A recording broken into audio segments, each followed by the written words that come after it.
है, उसकी भूख है, उसका वो भोजन, उसकी वृत्तियां ऐसी हो गई कि वो मांस खाने लगा, जीव खाने लगा। क्यों ऐसा हुआ? ज्ञान को छोड़ता गया, ज्ञान को छोड़ता गया तो उसकी वृत्ति इतनी कलुषित हो गई, क्रोधित हो गई कि मांस खा रहे हैं, यहाँ मनुष्य मांस खा रहे हैं। ज्ञान होते सदगुरु कबीर साहब कहते जीव मत मारो भाग दे, सबका एक के प्राण हत्या कबहू न छूटी है, कोटिन सुनो प्राण। हत्या कभी छूटेगी नहीं। अन्न भके सो मानवा, मांस भके सो स्वान, जीव भके सो काल है, सदा नरक परमान। पता उसका नरक में परमान है कि जाने। अन्न खाने को कहें आप, मानव, मानव को क्या खाना है? अन्न। और कुत्ता क्या करता है? वो मांस खाता है। तुम मनुष्य होकर अगर मांस खा रहे तो तू कुत्ता है। कुत्ता क्या करता है? न अपनी बहन को पहचानता है, न माँ को पहचानता है, न गंदा पहचानता है, न ठीक पहचानता है, न विष्टा पहचानता है। वही दशा इस जीव मरता है तो वही फिर नरक में जन्म होता है। नहीं पहचान, जैसी तुम्हारी वृत्ति होगी वैसा ही तुम्हारा जन्म होगा, कर्म होगा।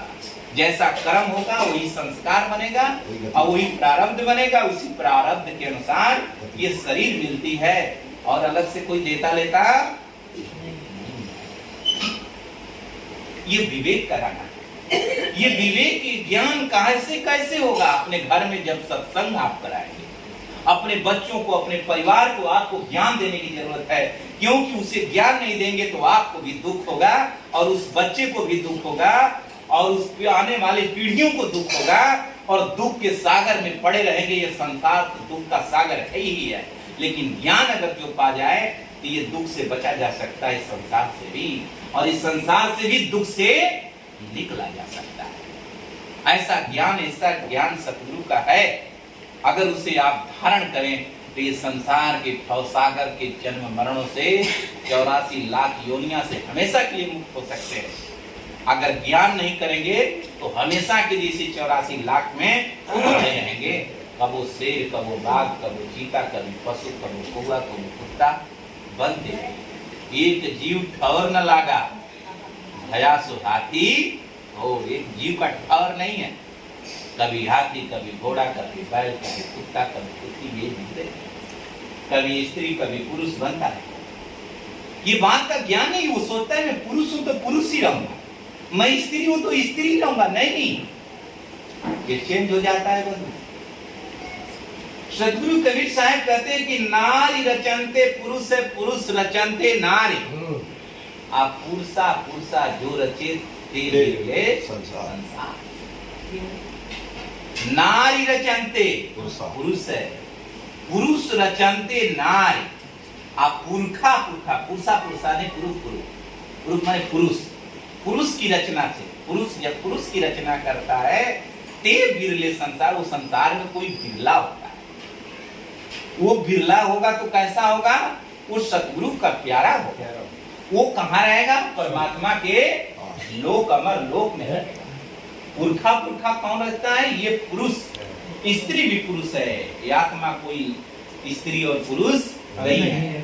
कैसे स्त्री होता है, कैसे पुरुष होता है? सदगुरु कबीर साहब ने भी बात बता दी है। कहते तू मेरा दोष मत दे कि मैं किसी को स्त्री बनाया हूँ, किसी को पुरुष बनाया हूँ।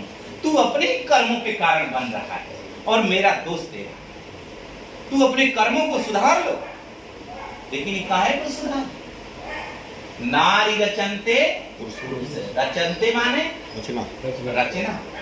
अर्थात नारी जब पुरुष की रचना करती है, इच्छा करती है, विचार बनाती है, कल्पना करती है और पूरे जीवन ही है। नर मादा की कल्पना क्या है? नर मादा में आसक्त है और मादा नर में आसक्त है। एक दोनों की भावना कैसी है? विपरीत है। और जो भावनाएं हैं वही संस्कार को जन्म देती है। वही संस्कार प्रारब्ध बनता है। वही प्रारब्ध आत्मा लेकर के गर्भ में जा करके और उसी गर्भ से लड़की आती है, उसी गर्भ से लड़का। ये माता को भी पता नहीं होता है। यही हर योनि में होता है। इसीलिए सदगुरु कबीर साहब कहते तू पुरुष की रचना कर, और वह भी पुरुष में कौन? सत्य पुरुष की रचना कर, उसकी कल्पना कर, उसकी इच्छा कर। ये संसार में क्या बार बार तू नर नारी का कल्पना कर रहा है? इससे तू ऊपर उठ जा, इससे तू ऊपर उठ जा। ऊपर उठ के उस सत्पुरुष की कल्पना कर और इच्छा कर, सुमिरन कर। सुमिरन कर राम के, वही सत्पुरुष की सुमिरन कर।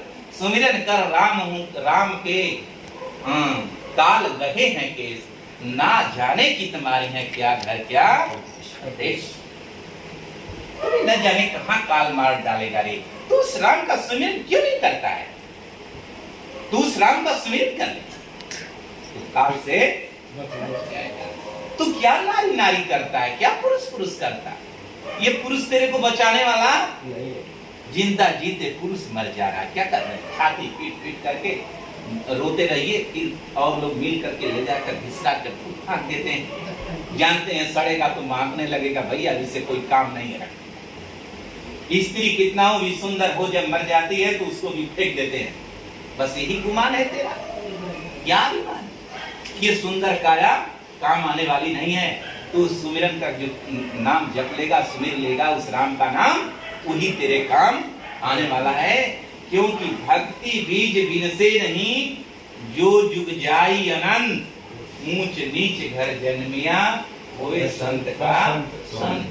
भक्ति वही सुमिरन का विनाश होने वाला नहीं है, क्योंकि वो आत्मा उस परमात्मा के लिए आपका कार्य हो रहा है। लेकिन कर्म का विनाश हो जा रहा है, कर्म का विनाश हो रहा है, क्योंकि कर्म का आप भोग कर लेते हैं।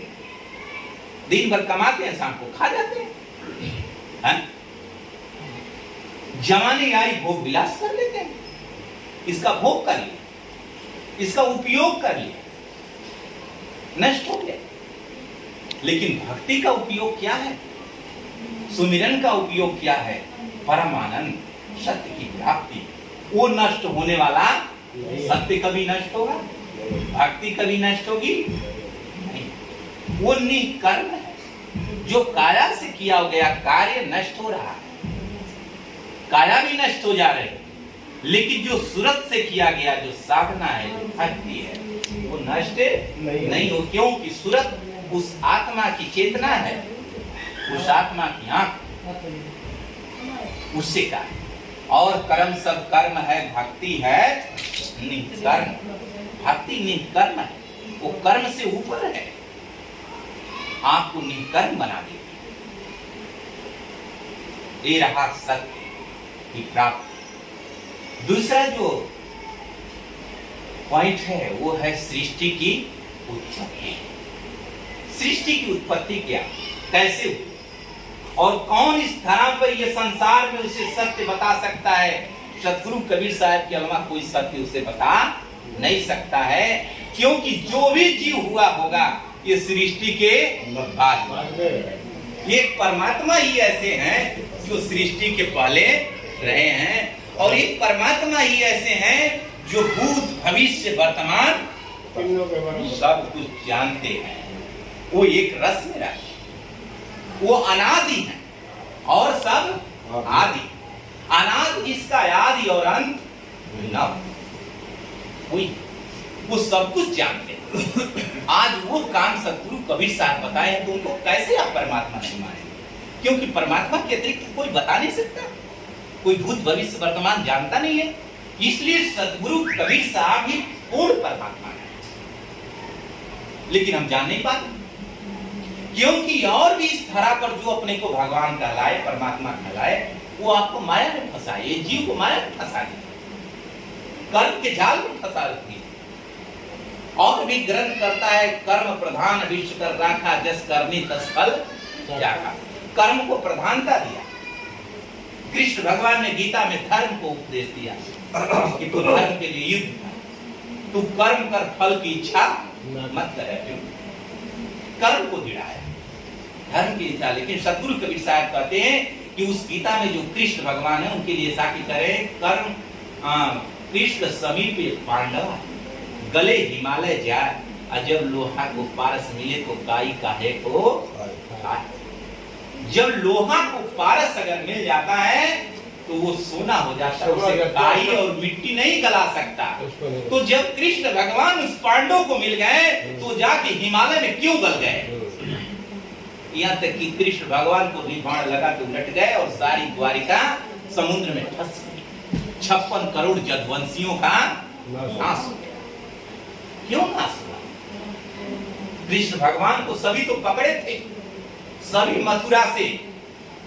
मथुरा से द्वारिका पहुंचे कृष्ण भगवान, हम लोग के रक्षक। किसी की रक्षा कर पाए? पांचों पांडवों की रथ हाँकने वाले रक्षा कर पाए? अभिमन्यु की रक्षा कर पाए? नहीं हो पाएगी। इसलिए किसी के बस की बात नहीं। तो वो कर्म किस काम का? किस काम का होता है? कोई काम का नहीं, वो धर्म किस काम का? जिससे मेरी आत्मरक्षा न हो पाए, जिससे मुझे नरक में जाना पड़ा, वो कर्म और धर्म किस काम का? इसलिए सबसे बड़ा धर्म भक्ति, वही आपको परमात्मा की शक्ति और ज्ञान को प्रदान करेगा। ये जीव का सबसे बड़ा धर्म उस सच्चे सतगुरु सत्पुरुष की भक्ति, सत्संग, अपने घर परिवार में सत्संग कराकर अपने बच्चों को ज्ञान देना, ये कार्य सही, इसको सही ये करना, ये जीव का धर्म है। असली धर्म क्या है? जीवों को परमात्मा सद्गुरु का ज्ञान दिलाना, सत्य का ज्ञान दिलाना, सत्य का ज्ञान करना, क्योंकि उसी में इसका संपूर्ण कल्याण है। तो असली बात कौन बता सकते हैं सृष्टि के बारे में? सतगुरु कबीर साहब अब बता रहे हैं सृष्टि कैसे हुई। चारों बाद में हो गया होता, पहले तो सत्संग तो हो जाता, फिर डिस्टर्ब हो जाएगा। अभी चुपके पकड़ा दे, डिस्टर्ब हो जाता है, ऐसा बीच में कभी ना काम किया। चलो अब तो नहीं आएंगे, बीच में डिस्टर्ब हो जाता है।